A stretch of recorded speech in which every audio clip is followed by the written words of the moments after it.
Hey there, and welcome to the CMMC Compliance Guide Podcast. I'm Austin. And I'm Brooke. From Justice IT Consulting, where we help businesses like yours navigate CMMC and NIST 800-171 compliance. We're hired guns getting companies fast-tracked through compliance. But today, we're here to give you all the secrets for free. So if you want to tackle it yourself, you're equipped to do so. Let's dive into today's episode and keep your business on track. Today, we're talking about something that's quietly costing a lot of defense contractors time, money, and sometimes even future contracts. Even though CMMC 2.0 is now fully enforceable, readiness across the defense industrial base is still surprisingly low. So the challenge isn't always a lack of effort. Many companies are actively trying to prepare for compliance, but they're making a few early mistakes, that make the process far more expensive and complicated than it needs to be. In today's episode, we're going to break down some of the most common CMMC compliance mistakes we see in small and mid-sized contractors, and more importantly, how to avoid them. All right, Brooke, let's start with one of the biggest mistakes we see all the time. Still probably the most common. It is. Yes, it is.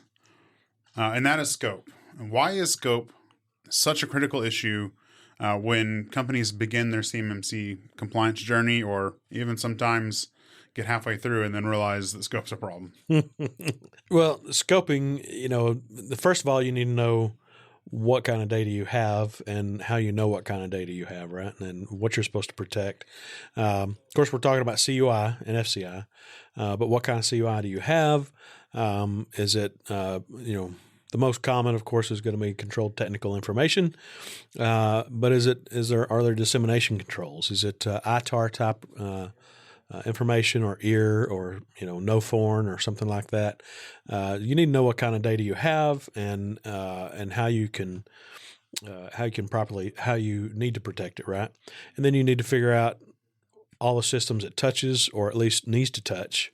Because sometimes when you scope things out, you need to draw a data flow diagram, kind of figure out where all your data flows through all your systems. And I'm not talking just, it goes, it goes onto my file server. Okay, well, how does it get there, right? So you need to think about all that and figure out exactly where it goes and exactly where it needs to go. A lot of small organizations, and even some big ones, have a tendency to overscope and just say, hey, everything's included.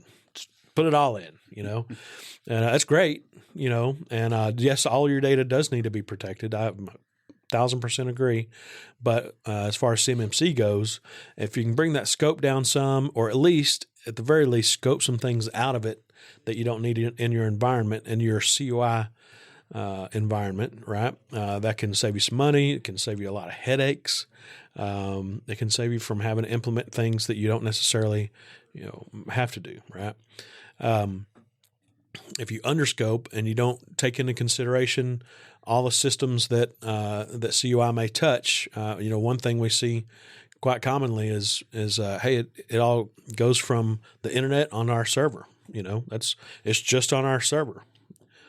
Okay, well, how does it get there? It's protection of CUI just isn't where it's stored at. It's where it's processed and where it's transmitted, right? And so if you get on your workstation, you download that from the internet, and then you copy it to the server or a shared drive, and then you put it after that in your ERP or your MRP. Sometimes you might link it, but however that may work, then at that point, where you downloaded it from is maybe we'll consider a customer's portal, right? So I'm sure it's compliant, so it's not part of your systems, but you download it from there. You put it on your computer. Now your computer's in scope, unless you downloaded it straight to the server from the server. And most people don't, and you don't need to be logging onto your server necessarily unless you have a VDI set up, and that's another story. But once you download it to your computer and copy it over to a file server, for instance, now your computer and the server is in scope. And then if you put it in your ERP, whatever system your ERP runs on is in scope. So it may be the file server and then an application server or a database server or something like that. So you need to really think about that whole process and think about where it goes. And if you're doing whatever process you're doing, can you clean that up, right? Can you, in other words, tighten that scope up a little bit? And if you clean your process up for handling CUI, maybe you can scope it down to a few machines, or at the very least, maybe you can scope some machines out and not have them in your CUI boundary. But scoping is the biggest problem. Overscoping is common, and then underscoping in the form of not considering all the systems that touch CUI is a problem. Also, we see quite a bit. Yeah, underscoping. I've been seeing a lot lately, especially with our favorite term, enclave. Enclave, Yeah. yes, it's in an enclave. It's in an enclave. I was talking to someone the other day, and they were talking about how, so and so said, I just need to keep it in the enclaves. And I've never heard enclave used in the plural. Well, it's interesting. I've never heard of Yeah. multiple enclaves either, but yeah. But so he was saying that, GCC High is an enclave, and then we have this other, tool set that's an enclave, and then so we just keep it on all the enclaves and we're fine. And I was like, well, I think I'm on the same page with you, but, let's dial this back a little bit and just think through the process. It was like, how do you get it from this enclave to the other enclave? Does it have to traverse your computer? It's like, well, yeah. And it's like, okay, well, yeah. So in the way that you're thinking about this, your computer's an enclave as well, right? So that's why we don't like the word enclave, because it can be misleading. So we can prefer to just use the word scope. And so that enclave, which you could say GCC High or Prevail or something, and then this enclave, whatever this other enclave is that is a protected system in your computer, are all part of the same enclave. Or the same scope, and it all has to be protected and be assessed, and have all the 110 controls and 320 sub-objectives. So it's all part of the same scope, and that's why we like scope over enclave. And I just thought that was an interesting perspective, and enclave, using the plural for it. Yeah, So, I've never seen that. yeah, just this is, it's important to understand how people think about these things, Yes. so that way you can, speak to it, and it's what you're saying is you have to think about the things holistically, and unfortunately, Holistically in the whole process, every step of the process. and when you think about it holistically, it makes it a little harder. Right. There's not these little, we'll just get GCC High and we're solved, or fixed. It doesn't work that way. You have to think about the whole process. Right. I at CS5, I was at CS5 just recently, last week. So that'll tell you when we record this, I guess, as opposed to when it airs. But just at CS5, and somebody, I'll just leave his name out of it for now. It's recorded. If you attended it, you can see it. And he stood up and spoke publicly. But one of the gentlemen from one of the prime contractors stood up and said, "Hey, one of the things he said." Really smart guy. Anyway, but he said, I wish y'all would stay away from the term enclave and quit talking about enclaves, because people think all I've got to do is buy this enclave and it works and everything's taken care of, and that's great, except for it doesn't work for manufacturers that great. And here we deal with manufacturers a lot, and we don't deal with people that just have a services business or something that don't necessarily need to worry about operational technology, specialized assets. So we deal with those all the time. And our view is that enclaves are really hard to make work. But they do fit some people just fine. You can build a VDI enclave and GCC High and have yourself a great enclave, or use Prevail, or use any of the other, I think Secure Frame's got one. But there's tons of, I don't know about tons, but there's quite a few. There's options. Enclave providers out there that you can use, right? Mm-hmm. And but you have to understand that as long as it's in that little enclave, that defined boundary, you're all good. But once you pierce that to download the information to get it to your CNC machines, or out to a vendor or whatever else, then, onto your machine to manipulate whatever it may be, then that the boundary of that enclave goes out the window. So you just have to consider all that. And so he had a very good point. When it just doesn't work real well for manufacturers. On a traditional way you think about an enclave solution does not work for manufacturers or construction folks. So, and actually, I guess it might work a little bit better. Well, anyway, depends on how you do it, but work a little bit better for construction folks in some manners. But I digress. Yes, scope is very important. People have a tendency. We used to see overscoping exclusively, not exclusively, but almost exclusively. But now we're seeing a lot of underscoping and not really considering the whole process, the whole flow of data. Yep. People would say, we're just keep everything in scope. Now everyone says we're gonna keep everything out of scope. Right. Yeah. It's I went to Southwest CIC recently, and it was interesting because our booth backdrop, says something about manufacturers, and the number of people that came up to me and said, "You do manufacturers, huh?" I was like, "How'd you figure that out?" Or we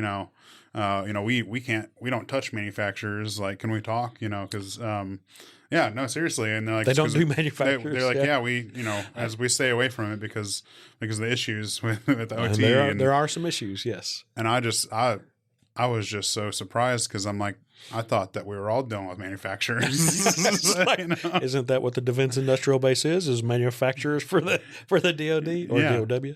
So I'm not throwing any shade. I just I found it surprising. Exactly. And it's they're surprising. It surprises us how many people there are that are not manufacturers who are part of the DIB that the Defense Industrial Base. So I guess there's plenty out there. In my mind, it's like mostly manufacturers. So guess we're wrong. So another thing we see a lot of companies saying is like, we've got our IT team handling CMMC or compliance, or we're hiring another MSP and they're going to do our CMMC. Just take care of it.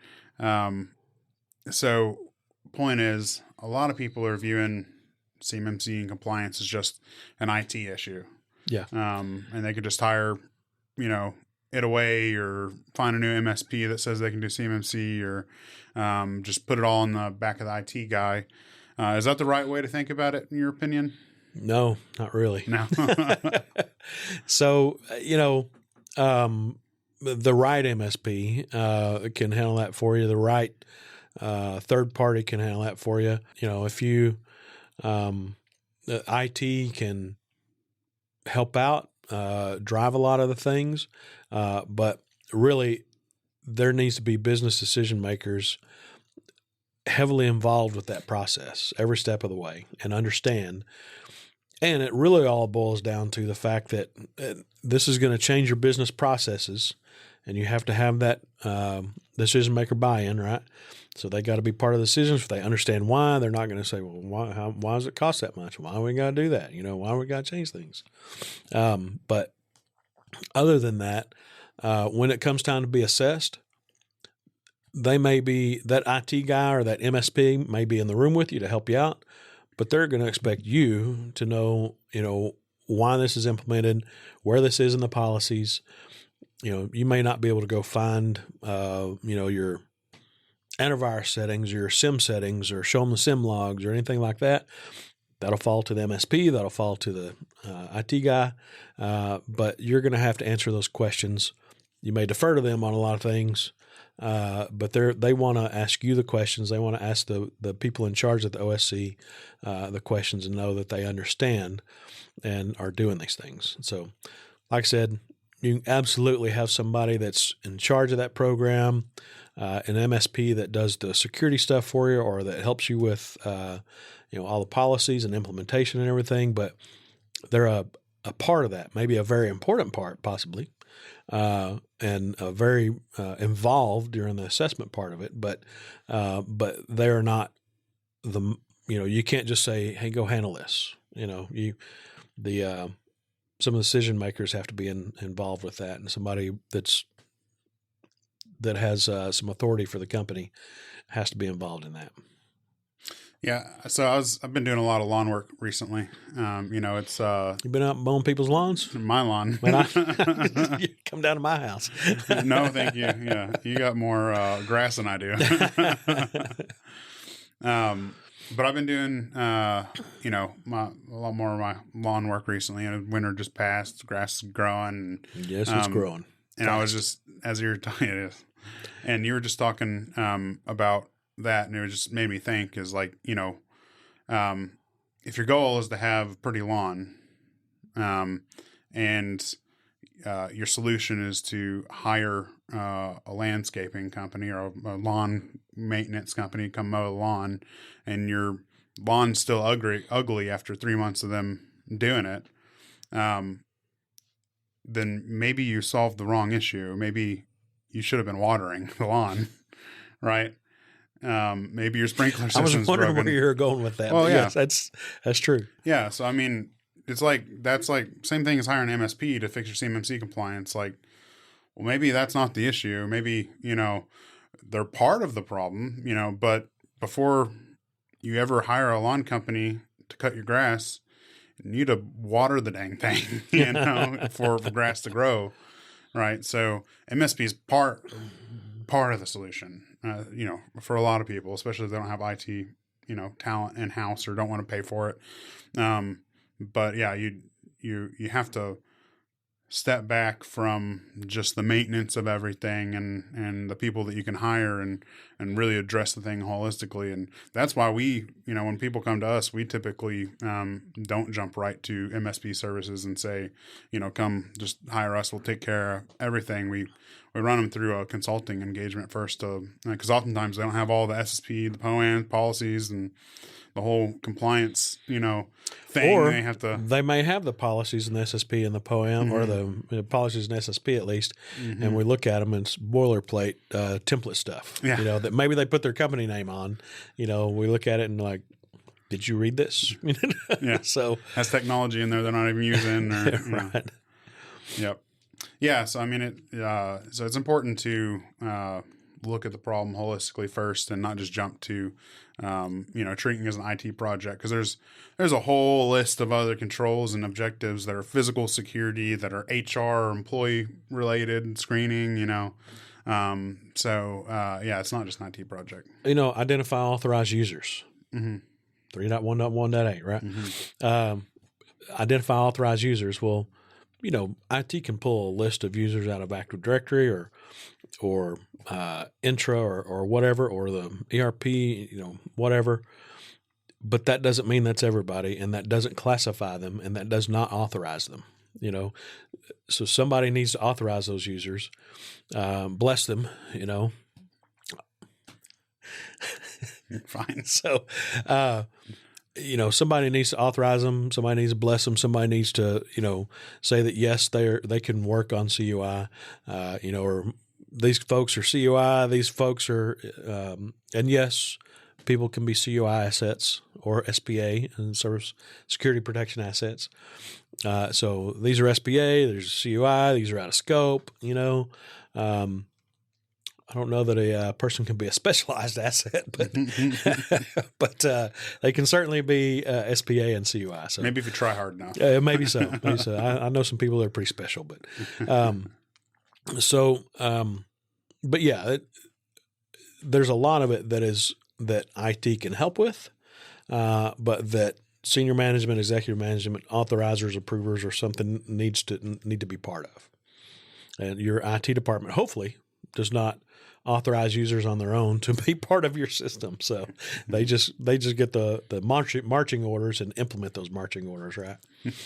Yes, IT people don't need any bigger heads than we already have. So No, not at all. So next question I got for you is about documentation and evidence. So that's another mistake we often see, is what is considered, what documentation is supposed to be, what's considered evidence and what's not. Why is that such a misnomer or a major issue prior to assessment or during an assessment? Well, prior to an assessment, they're gonna ask for your documentation package. They're gonna ask for all your SSP policies, plans, procedures, POAM. Hopefully not a POAM at that point, and all your artifacts, all your evidence. So at some point, you need to have proof of everything and upload it so they can look through it, right? But before that, there's all sorts of evidence, artifacts, proof, whatever you want to call it, that you need to have on an ongoing basis. And you need to, keep logs and somehow prove that you're looking at your publicly facing websites, social media, stuff like that. Prove that you're looking at that. There's some sort of log that says you went out and did that and looked at it and said, yep, we're good. Some kind of log that, some way to prove that, that Stacy asked you that, is it okay to post this? And you said, absolutely. And she posted it, right? There's got to be some proof, that you follow the procedures, because they're going to say, all right, you say you've been doing this for a year. Where is the last time you reviewed your, all your, events that you're logging? Well, last time I reviewed those was, I don't remember. There's all sorts of things you're supposed to be doing on an ongoing basis, and that is part of your evidence. There's also part of your evidence that's that you'll need to gather, screenshots of Active Directory, how things are set up, how SimLogs settings are set, stuff like that you'll want to keep in there. It's good to keep those in there. Put those in there when you are first creating your documentation, so you have that and can show, yes, it was set like this. Right before your assessment, you upload a new screenshot so they can see that. The more evidence and things they see that say, this is what we say we're doing, here's the proof that we're doing what we're doing, and then you can check me on some of these to see that it's actually the case that we're showing you we're doing what we say we're doing, right? Mm-hmm. And so if you have all that in place and they come and talk to you about it, or you're going through an assessment, and they say, can you show this to me? More things that match, the fewer questions they'll ask. So mm-hmm. That's your goal. Get the assessors to ask as few questions as possible, and you do that by generating trust with them, by making sure that you've got all your I's dotted and your T's crossed, right? Mm-hmm. Make sure you've got your again that you have written down what you say you're doing, that you have proof of what you're doing, that you're doing what you say you're doing, and then you can show them real time, that matches. So hard to build trust without it actually being done. Yeah. What you don't want is assessors going fishing, trying to, find different things and picking things out at random, and you go check on things. Oh yeah, here you go.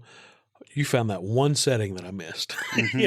So hopefully you didn't miss any settings, but, and the point here is not to slip things by the assessors, but the point is to verify your settings, verify everything's good, verify that, and prove it ongoing, so that when they do that assessment, you're all good and they'll ask you fewer questions. It'll be an easy go. Yeah. So it goes easier go, I should say. Yeah, absolutely. Now I think back to way back when we first had to implement our visitor logs, and so we started with a clipboard at the door, but and what we still do, right? Right. But when you first put it up there, magically it doesn't fill itself out, right? People actually had to do something, right? So we had to make a very intentional effort of changing behavior for a good long time before it actually started getting done and being part of, without us having to make sure it happened every time someone walked in the door.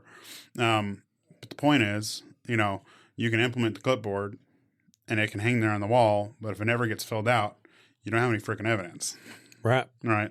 Mm-hmm. So,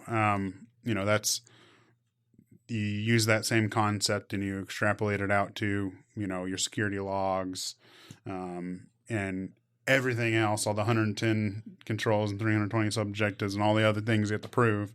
That same concept stands for each of them. Right. Absolutely. And you have to have that. So, right. So next question, or mistake that I've got for you is, close cousin to treating CMMC as an IT only project. Right. But it's one that we see very frequently, and, it's, typically leadership or something will treat CMMC as an IT project, and then the IT team or whoever's, more technical in nature on the team, focuses just on tools and tool sets and vendors that they can hire or buy and implement. So we see a lot of companies focusing heavily on tools or vendors like antivirus or encryption or firewalls. Is that the right priority? No, it is not. You just worry about the controls, and then figure out if whatever tools you have will work, or if you need to build something else in, right? And tools do matter, right? Not every tool will work for CMMC. If you have a cloud backup, for instance, you most likely you're going to have to rethink that. But you need to think about it. You need to go through and do a gaps assessment and do generate a POAM, and to figure out where you're at and where you really need to be. And you need to look at that holistically so you can make good holistic, all-encompassing decisions, right? So yes, you very well may need a different AV antivirus. You very well may need a different SIM tool that will meet compliance. You may need another backup or something like that. But if you just choose the backup first and say, yeah, we're going to go with this backup, and then later on you go, we're going to change our setup and we're going to change how this works. Well, that just impacted your backup, for instance, So tools are important, and you need to make sure they're compliant in whatever manner they may need to be compliant for. You got to consider whether they touch CUI or not, process, store, or transmit CUI, or whether they secure any of that CUI, right? So your antivirus, your SIM, if you're using MSP, their RMM tools, all sorts of stuff like that. So those are the things you need to keep in mind when thinking about tools. But tools are a secondary thing that you worry about along with the POAM. Yeah.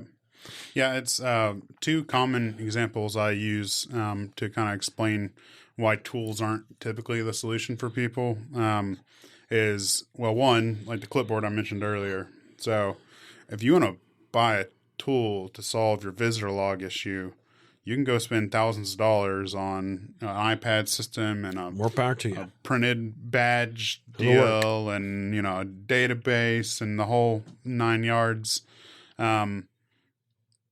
But if you just did a gaps analysis, looked at the controls and the objectives, and realized that you could have just used a clipboard and saved a bunch of money, you didn't have to get a tool, right? Same thing for VoIP, phone calls, and web meetings and stuff. So if you're just want a tool to solve the issue, you may not even be discussing CUI or sharing your screen with CUI or something, and may not need a fully FedRAMP VoIP for phone system solution at all. Right. It may not even be in scope, and you've just went and spent money right. on a 4x the cost of a commercial system. And by the way, FedRAMP VoIP, good luck, because there's only about one provider that I know of that will satisfy that, and it's expensive, and it's not anyway. Point is that if you're going tools first, you're doing a disservice to yourself, because one, you may not even have to implement it, right, and so that's additional cost that you've thus spent without just going back to the fundamentals and seeing what you actually need to do. Are you talking about?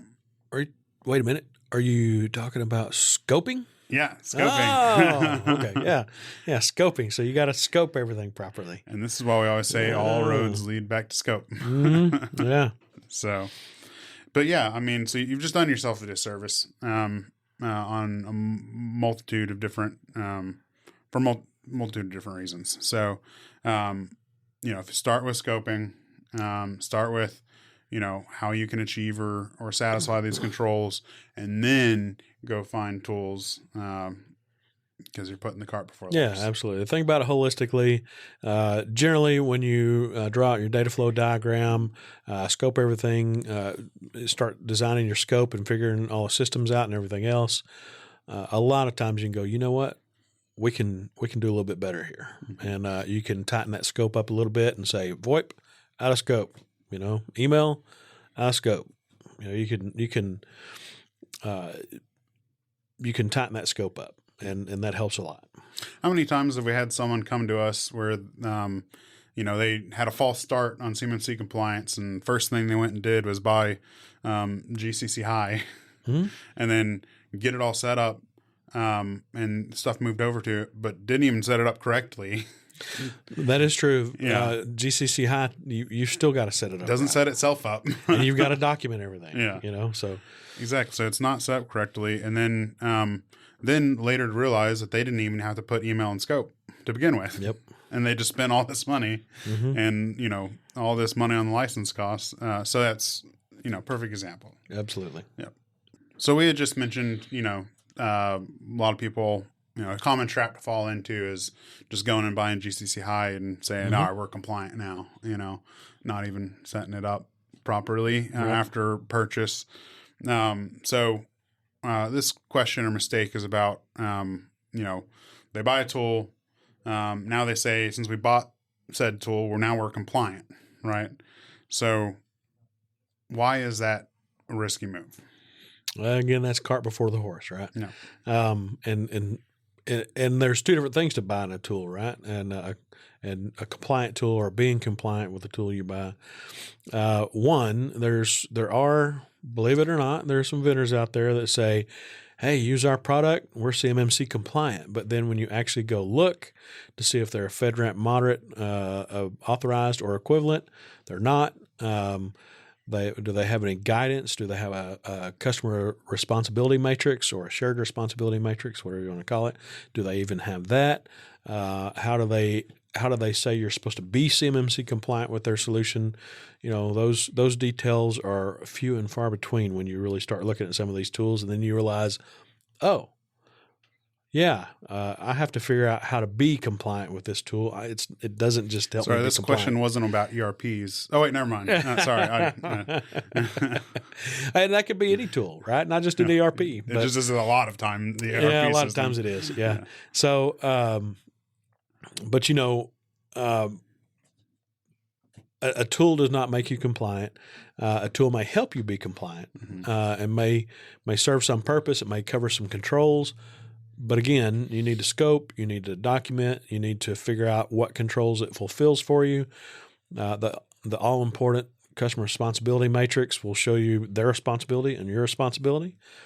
Or in the case of an MSP, same thing with an MSP, but there may be one of their tools that has customer responsibility, MSP responsibility, and customer responsibility, for instance. So, I mean, there could be more to that than just two columns of responsibility. But I can guarantee, if there's anybody that says our controls flow down to you 100%, I would say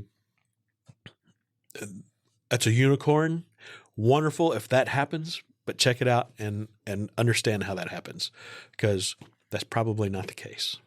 But you got to verify what is actually covered, what's not, what controls, and really not what controls they cover, but what assessment objectives they cover, and how they're covered. So you just got to do your due diligence and figure all that out. But it is hard to buy a tool and be compliant. It's even hard to buy a tool and be 50% compliant. So, yeah. So if you haven't noticed, I've been doing a lot of lawn work recently. I think you mentioned that. Did I? Yeah. But you refused to come down and do my lawn. Yeah. Oh, no. Sorry. Too much grass. So my lawn company finally upset me the last time, so I got rid of them, but I didn't have a mower, right? So you had to get a tool. I had to get a tool, but Was the thing was it compliant? yes. Well, here's the deal. I had bought it, and then I brought it home, and then my lawn still wasn't cut. Right. So so it didn't fulfill 100% of the controls you set out, right? Right. So I had to go actually cut the lawn. Oh. And now every week I have to cut the lawn with the mower I bought. Right. So maybe a little bit of regret firing the company, but point is, I bought the tool, but I still have the action of mowing the lawn to take. Just buying the mower alone didn't solve it, I do have a suggestion. Yeah. Once your daughter gets old enough, you won't ever have to worry about that again. She can start mowing for you, and there you go. Problem solved. I got about 10 years of mowing lawns. Yeah. Yeah. Maybe when she's 4 or 5, she can figure it out, right? That's my hope, but for some reason, we're just joking, okay? We're not, I don't really think a 4 or 5-year-old should mow your lawn, but it's an electric lawnmower. It's safer somehow. You bought the wrong tool. It was not compliant. You should have bought one of those lawn robots. Yeah, I thought about it, but to get one that doesn't sell your information to China, doesn't sell it, but has the danger of uploading whatever information. Does upload it in China. It is significantly more expensive. Yeah. So you're saying there's very few American-made lawn robots, is what you're saying. Yeah. So it's like the American-made drones. You can buy an American-made drone. But they're specialty ones for agriculture or movie making or stuff like that, and they start around $5,000. Yeah, they're cool, and they're good, but they're not the DJI drones. Something about working in compliance and cybersecurity, it just bothered me to buy a. I don't blame you. I don't blame you a bit. So here I am mowing my lawn every week. So I feel for you. Yeah, there we go. Anyway, moving on. Well, we're supposed to be talking about CMMC, and somehow we're talking about lawns and DJI drones. So go ahead. Well, I'm the master of rabbit holes, rabbit trails, whatever you want to call it. So, all right. Mistake number 6 I got for you that we see a lot is waiting a little bit too long to start. So a lot of times we'll talk to companies that, have a contract or two or are looking to get into it, or, they're just now getting letters or something from their primes. And so they know that there's some, time period that they have, and they just say, we'll just do this later, kick the can down, the road a little bit more. So, why do we often see that biting people in the butt? And when, from your perspective, do you think companies should start preparing for CMMC? Yesterday. So it is not a fast process. Mm-hmm. Even if you green light before you even get costs, if you green light all projects and say just implement them, it's going to take months. Right. And it's going to take months to get everything implemented and get all your documentation squared away, get a see-through PAO on board to get you assessed. And we always recommend a mock assessment at this point, recommend a mock assessment before moving forward with an actual certification assessment. So that adds time to it. It is not a fast process. If anybody tells you, we can get you all covered in 60 days and get you assessment ready in 60 days or, 30 days or really even 90 days. Depends on where you're at. But, I'd be very cautious about that. So it does take some time. Generally, when you lay everything out and get your POAM and say these are the things that need to be done, it takes time to roll through those POAM items and get them all complete, right? Because it is – a lot of times it's either a disruption or a change to your work process, for that CUI. So there's things that are going to change, things you have to think about for business related items, business related processes. So it's never a quick process. And the time for those for the 48 CFR to enforce CMMC Level 2 certifications on contracts, that's November 10th, and that's federal government contracts, November 10th this year. So primes are already pressing more and more their subs to get that certification and be ready, right? Because they want to be ready. They want to be good to go. They're already seeing, some contracts that say, we really want to have this, at least from what I hear from some of them. So they need to have their base ready to go. It's a timing game now, and I know some primes are they're basically telling some people if you're not ready now, you're already behind the game. If you don't have a certification right now or have it planned very soon, you're behind the game, and you're going to be with the leftovers. So I don't necessarily think that's the same for all primes, but there are some that are saying things similar to that. So now is the time. Yesterday is the time to get busy and get on this. Yeah, I mean, if you have contracts that require this, either, the older contracts that don't have the hard and fast certification requirement, but they've, some deforce clause or something, and you don't want to lose that revenue, you need to do something about it. If you are considering defense work or, some sort of aerospace work that has, the requirements on it in the future, then by all means you can wait. Mm-hmm. But yeah, it's, if you're concerned at all about those contracts, going to somebody else, then you shouldn't be waiting. Right. It really appears like it's going to be a boon for those people on November 10th of this year. It's going to be a boon for those companies who didn't wait and went ahead and completed everything and got assessed and got their certification. Mm-hmm. Absolutely. So this next mistake, it makes me laugh because I don't think we've talked about this on the podcast yet, but I was at so I go to our conferences at the exhibitor booth, and then talk to people. That's my job. And at one of the conferences I was at last, and I got to be vague here because he said he didn't want to be on the podcast or anything. But a gentleman from the Department of War stopped in and talked to me. You remember that? Mm-hmm. Yep. And just the long and short of it was he was very interested in, just anyone misrepresenting,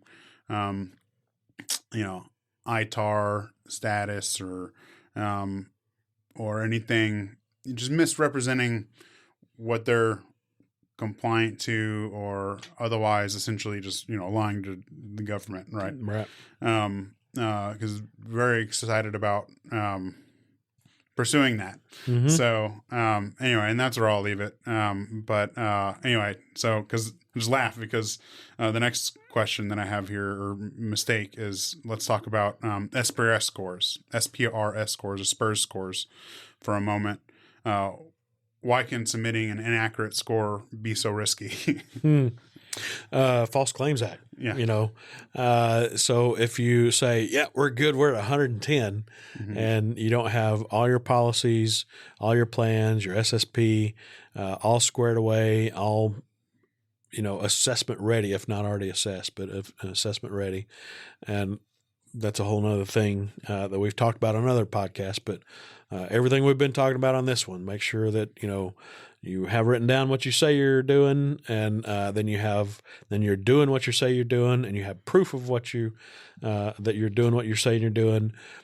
If all those match, then and you have ongoing evidence of all that, then you're probably okay. But if they've said yeah, we've got MFA in place and we've got a firewall in place and we're good. And we've got we looked and we've got 110 or we've got 107 or we got, whatever it may be. Did you really do an assessment, a proper assessment, and make sure that that's what you have? If there's, and still, if you go look at all the people all the companies that have been brought up on, that have been charged with false claim by the False Claims Act, most of those are whistleblowers.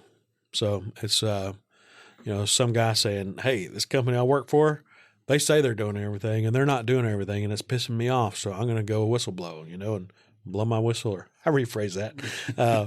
If you go look at, all these whistleblowers and the amount of the fines that the companies pay, whistleblowers get a certain percentage of that. I don't remember what it is. I think it may be 20%. I don't really know, but 20% of a couple $1 million is nothing to sneeze at, right? And so that's a big incentive for somebody to blow the whistle on you and say that you're not doing the right thing, right? So a lot of these False Claims Act are still whistleblowers.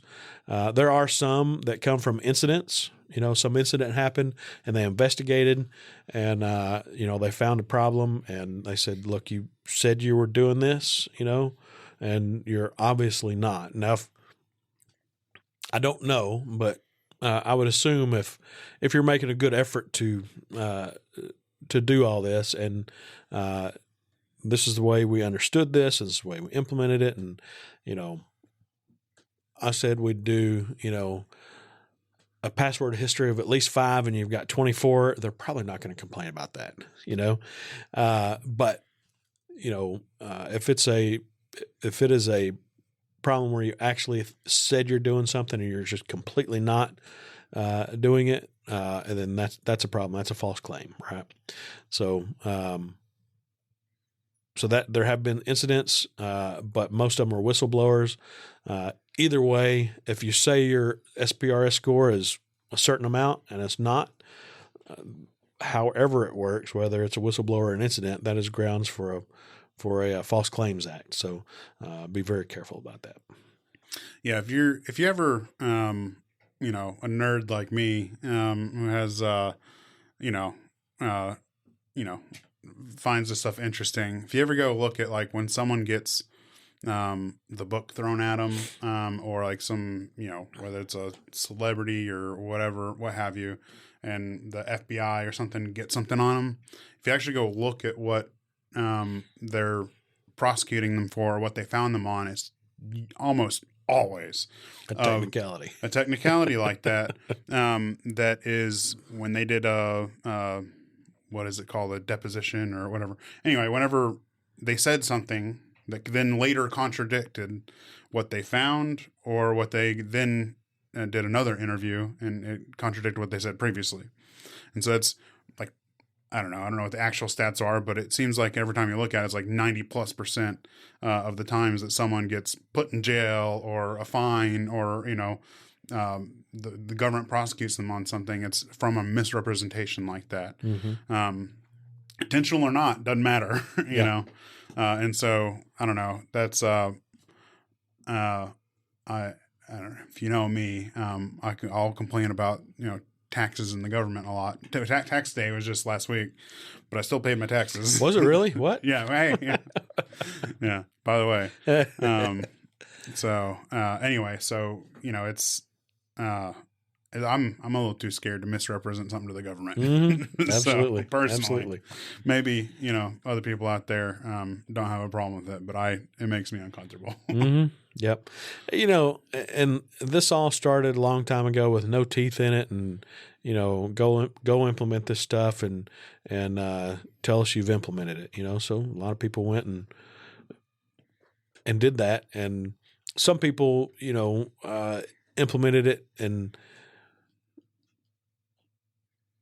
a way that they thought was compliant and maybe wasn't. But some people just went and, it was a checkbox for them. Mm-hmm. And so they say, yep, we're good to go. And they weren't. So, that's a problem. Mm-hmm. Absolutely. You might have someone from the Department of War show up. Yeah, you don't want that. Absolutely. Mm-mm. So the final misconception or mistake I want to talk about is that we sometimes hear people say that CMMC only applies to the larger prime contractors. Is that true? No, that's not true. And there are a couple of things here that we usually see. One of those items that people think about is that they haven't seen the DFARS controls, or their prime hasn't told them that they have to be that they specifically have to be compliant or something like that. But you ask them if they've looked at their contracts or their POs or whatever it may be, and look for the DFARS rules, right? The 7012 or anything else, 7021. Have you actually looked for those? Well, no. You might want to go look for those. Well, we don't have any ITAR information. Okay, great. That's wonderful. But what about the rest of it? Because ITAR is a small part. Well, actually, I don't know what percentage of it is. I would think that there's probably a pretty decent percentage. But anyway, that is not all the information that needs to be protected. So, yeah, that's they actually need to look at their contracts and make sure that whether they need to be CMMC compliant or not, right? They should have been notified by their primes already, or they might have just been selectively forgetting or something like that. But you need to pay attention to those contracts and those POs. The other thing is people have a tendency to say, well, we can just strip all the information off, and that way it's unidentifiable. You're going to have to prove that in a very good way to be okay, right? And so some people say that as far as their information goes. Some people say it as far as getting it out to other parts of their company or subs or whatever. Potentially, you might be able to,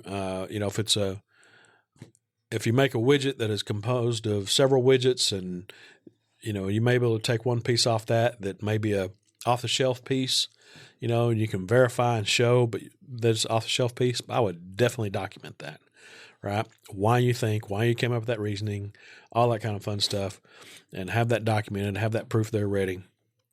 Otherwise, everything that's created for that contract, that's processed, held, created for that contract, anything like that, has a likelihood of being CUI, right? Should all be marked when it comes into you. And I pray that it is. It'll make things very easy for you. But 90%, I take that back, 99%, 99.9%, I don't know, of stuff that comes to subcontractors is not marked, right? It doesn't have CUI on it, or, the contract officer might say, all of it's CUI, That's a blanket statement for them. Yeah, see here, there's a 7012 clause and everything's CUI in there. Great. Can you be more specific? And, that you can ask them questions and get them, all that kind of fun stuff. But people generally don't want to press too much, don't want to bite the hand that feeds them. I understand that. But you got to understand that any information you get that you think might be CUI or that somebody says might be CUI, you've got to treat it like CUI. You may not be able to mark it as a CUI document, but you need to treat it like CUI, like it's potential CUI, and protect it, right? So that's a big thing that we see is, we'll just strip all the information off, and we can send it down the line, and it doesn't have anything identifiable from the contractor on it, so we're good to go. We're not really, Yeah, if I worked at Lockheed and I took the blueprints for the F-35 and took a Sharpie and scrubbed out F-35 on the title, and I went and ran it over to the Chinese government, pretty sure they'd throw me in jail or worse. All right. And that's the same concept. Like it's, it's still like the specs and, what it is, regardless whether it's scrubbed or not, is still sensitive data. Yeah. It's still sensitive, and so if you go back to what the intention of what, the government says they're trying to do, and which is, stop the hemorrhaging of our, sensitive information going to other nation states is essentially, if you sum it up, that's basically what it is. Mm-hmm.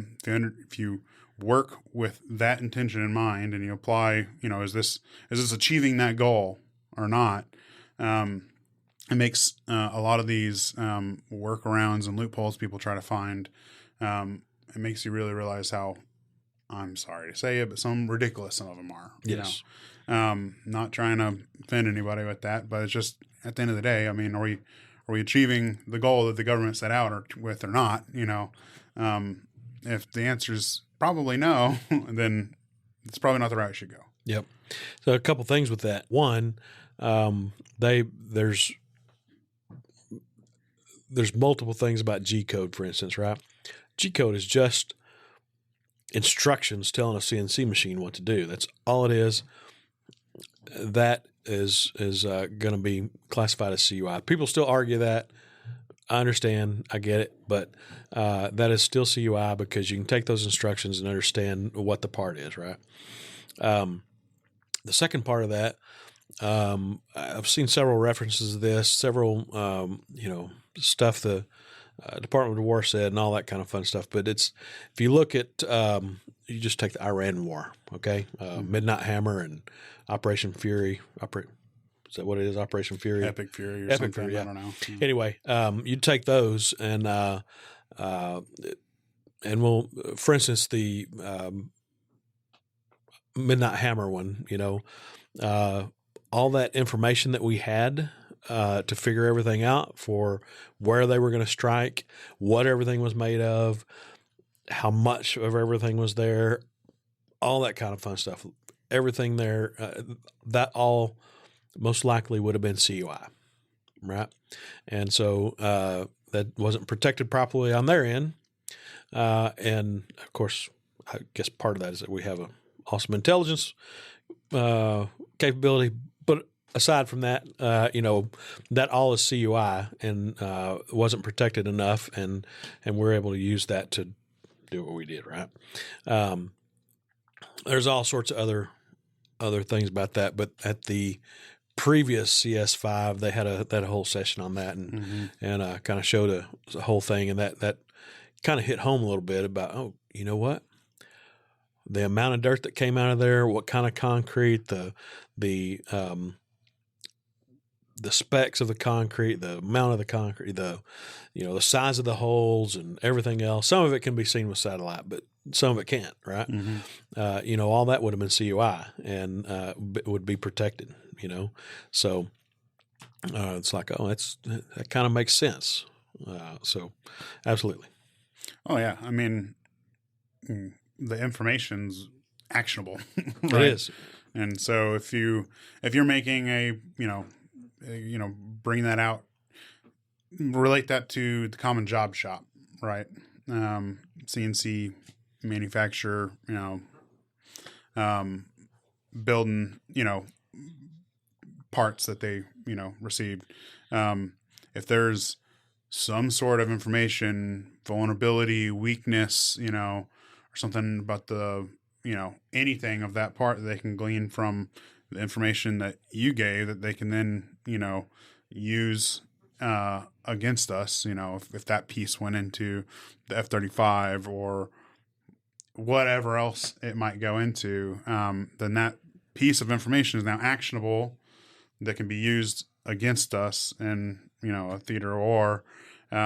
Same, you're talking about the amount of, dirt that was taken out of a hole or something may seem irrelevant to the person that's, has a shovel in their hands, but to the right person, it's very actionable information that, they can then calculate the right bunker buster they needed to destroy whatever they want to destroy or whatever. So it's, that's why those specs, that's why those drawings, even if it's not, the full enchilada, an actual complete, aircraft or whatever it is matters because, if it's not reverse engineering our information, it could be vulnerabilities, that they can exploit.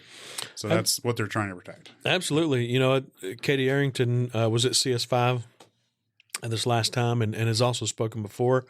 And if you hadn't heard Katie Arrington, she's phenomenal. Just really, everybody loves her. Well, I don't know about everybody, but there's quite a few that do.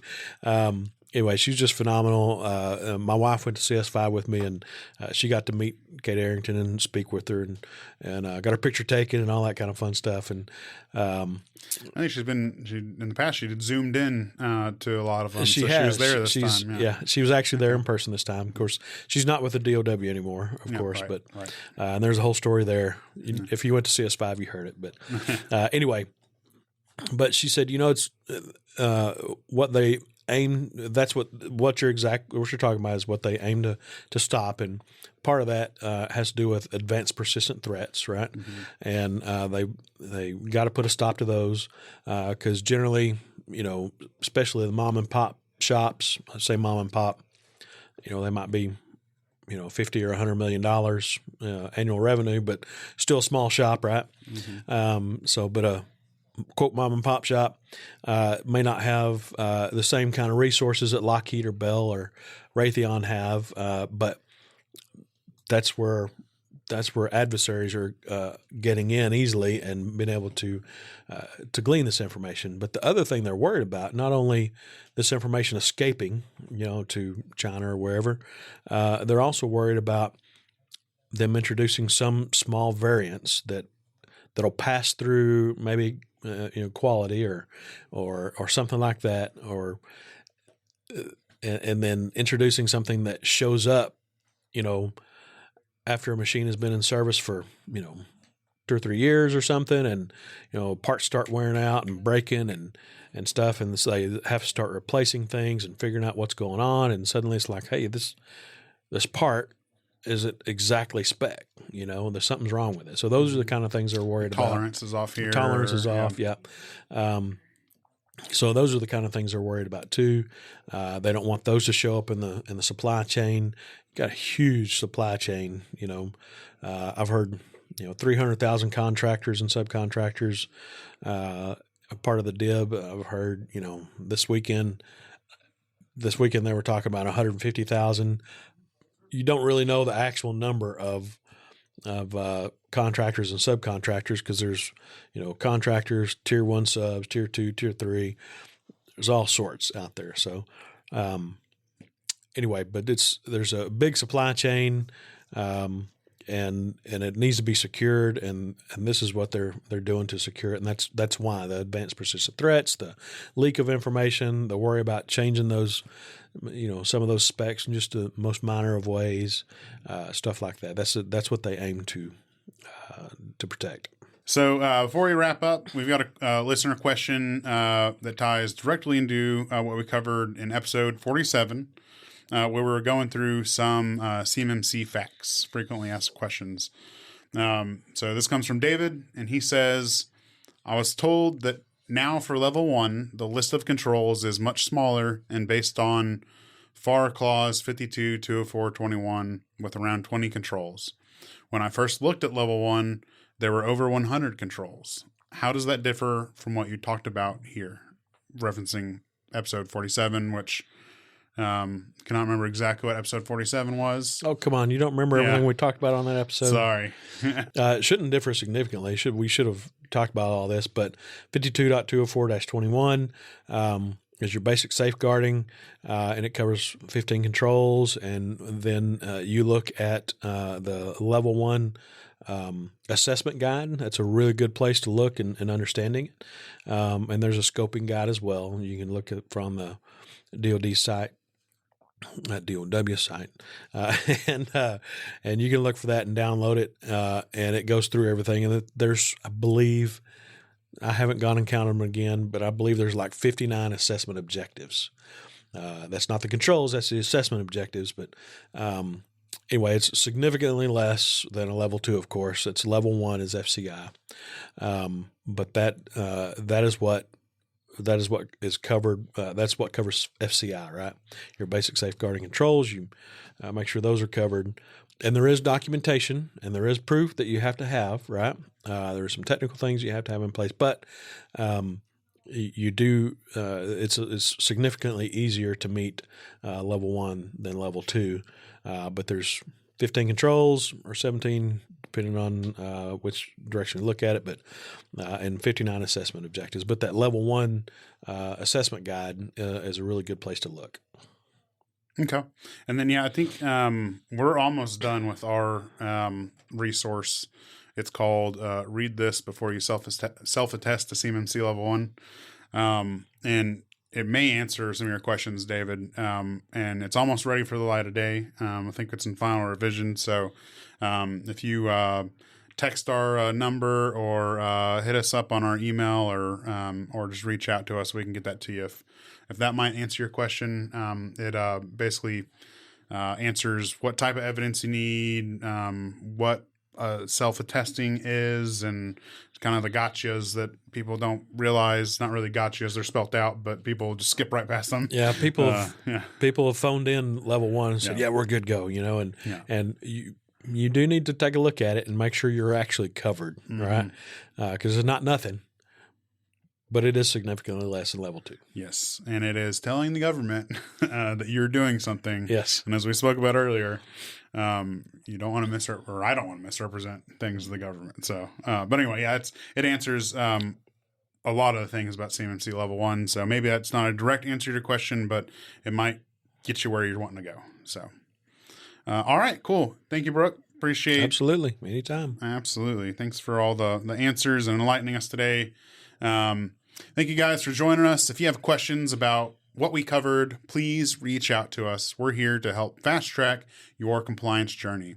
Text, email, or call in your questions, and we'll answer them for free here on the podcast. You can find our contact information at CMMCComplianceGuide.com. Stay tuned for our next episode. Until then, stay compliant, stay secure, and make sure to subscribe.